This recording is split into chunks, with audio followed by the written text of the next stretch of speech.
A verdade que ninguém te disse sobre o propósito de Deus é que Ele sempre trabalha muito além da superfície visível da vida. Em tempos de pressa, incerteza e correria emocional, o Senhor continua conduzindo a história com a mesma precisão eterna declarada em Romanos 8:28, que afirma que todas as coisas cooperam para o bem daqueles que o amam. Porém, nem sempre o bem de Deus se apresenta com aparência confortável. Às vezes, o propósito se esconderá em portas fechadas, em caminhos estreitos e em desertos que parecem intermináveis.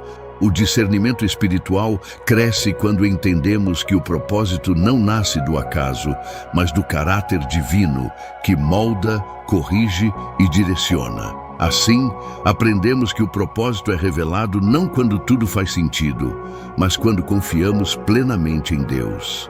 O propósito de Deus se manifesta de forma mais nítida quando somos confrontados com os sinais dos tempos, porque tais sinais nos despertam para a urgência espiritual. Jesus advertiu em Mateus 24:12 que por se multiplicar a iniquidade, o amor de muitos esfriaria. Vivemos exatamente esse cenário: distrações constantes, relativismo moral e espiritualidade superficial. Porém, esses desafios não anulam o plano de Deus. Ao contrário, revelam que sua vontade é firme e inabalável. Quando olhamos para o caos do mundo, percebemos que o propósito divino sempre chama o seu povo para um retorno ao essencial, à santidade e ao arrependimento. Assim, os desafios atuais não são barreiras, mas convites ao despertar espiritual e ao realinhamento com o reino. Deus usa crises para revelar verdades que a tranquilidade esconde. Em Jeremias 29:11, o Senhor afirmou que seus planos são de paz e não de mal, para dar um futuro e uma esperança. Contudo, antes dessa promessa, Israel estava em exílio, vivendo angústias que pareciam contradizer o propósito divino. Hoje não é diferente. Muitas vezes interpretamos o propósito como ausência de dor, mas Deus revela sua vontade através dela. Ele transforma ruínas em sementes e lágrimas em caminhos. O propósito não é apenas destino, é também processo. É no processo que somos quebrantados, purificados e curados. Assim, aprendemos que nada que Deus permite é vazio e que cada detalhe tem intenção redentora, mesmo quando ainda não compreendemos. O propósito de Deus confronta a superficialidade espiritual que domina os tempos atuais. Em 2 Timóteo 4:3, Paulo advertiu que chegaria o tempo em que muitos não suportariam a sã doutrina, preferindo mestres que dissessem apenas o que agrada. Vivemos essa profecia diariamente, mas o propósito de Deus não se submete ao gosto humano. Ele exige profundidade, renúncia, transformação. Enquanto o mundo oferece atalhos, Deus oferece alicerces. Enquanto o mundo busca sentimentos momentâneos, Deus busca raízes eternas. Por isso, o propósito exige firmeza na fé, constância na palavra e coragem para permanecer fiel, mesmo em ambientes de decadência moral. Deus não chama para o conforto, mas para o compromisso. E é nesse compromisso que o propósito floresce. O propósito de Deus é revelado quando entendemos que não somos chamados a interpretar o mundo segundo o medo, mas segundo a esperança. Em João 16:33, Jesus declarou que no mundo teríamos aflições, mas que deveríamos ter bom ânimo, pois Ele venceu o mundo.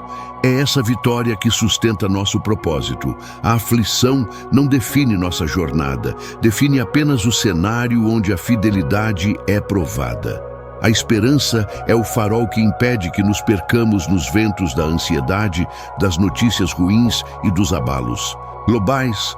O propósito se ilumina quando decidimos confiar na vitória de Cristo em vez de nos prender às ameaças do mundo.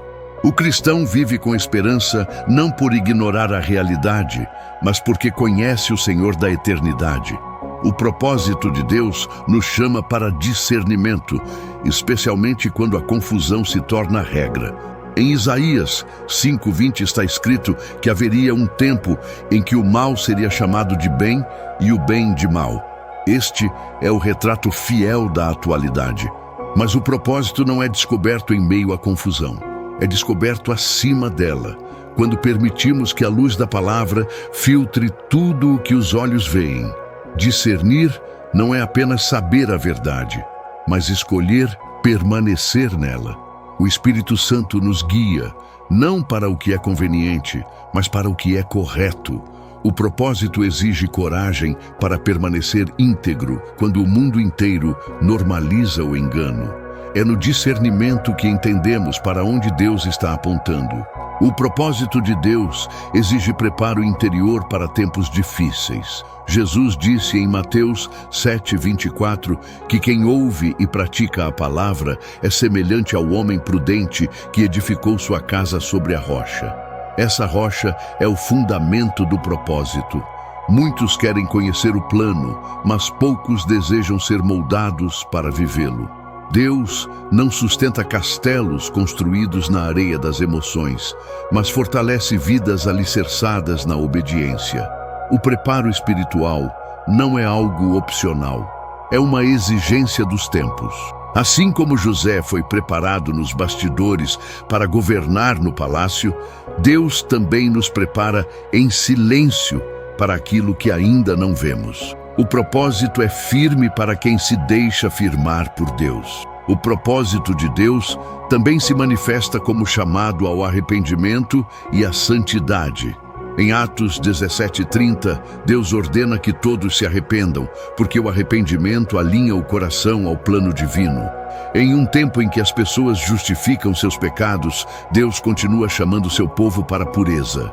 Não há propósito fora da santidade, porque o propósito não nasce da vontade humana, mas da vontade divina.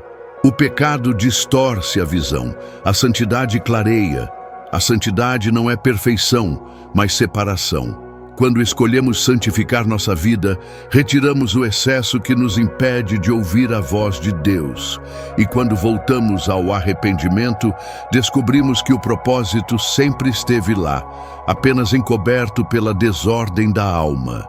O propósito de Deus se torna evidente quando compreendemos que fomos chamados para tempos como estes.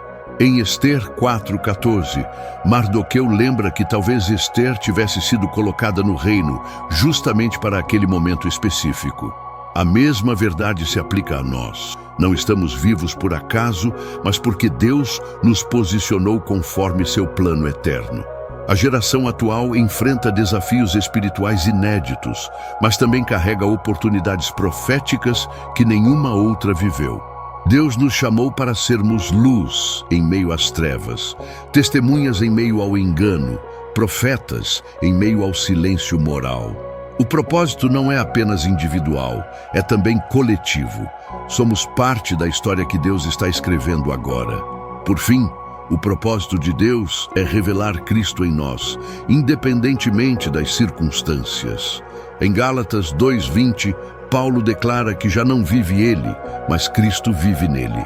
Esta é a essência do propósito, tornar Cristo visível em nossas atitudes, decisões e pensamentos. Tudo o que vivemos, seja dor ou alegria, perda ou conquista, é parte do processo que forma Cristo em nós.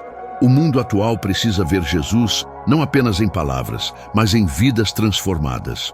O propósito não é sobre realização pessoal, mas sobre expressão divina. Quando Cristo é formado em nós, os tempos deixam de nos assustar e passam a nos preparar. Assim, descobrimos a grande verdade. O propósito de Deus é eterno, imutável e perfeitamente bom. Que esta mensagem toque o fundo da sua alma e reacenda em você a certeza de que Deus continua guiando cada passo, mesmo quando o caminho parece estreito. Que a luz do Espírito Santo abra seus olhos para o propósito eterno que o Senhor estabeleceu para a sua vida e que nada, absolutamente nada, consiga apagar a chama da fé que Ele plantou no seu coração. Obrigado por permanecer até aqui, por buscar entendimento, por abrir seu espírito para ouvir aquilo que vem do alto. Se esta palavra falou com você, inscreva-se no canal, deixe o seu like e permita que esta mensagem alcance outras vidas que também precisam de direção e esperança.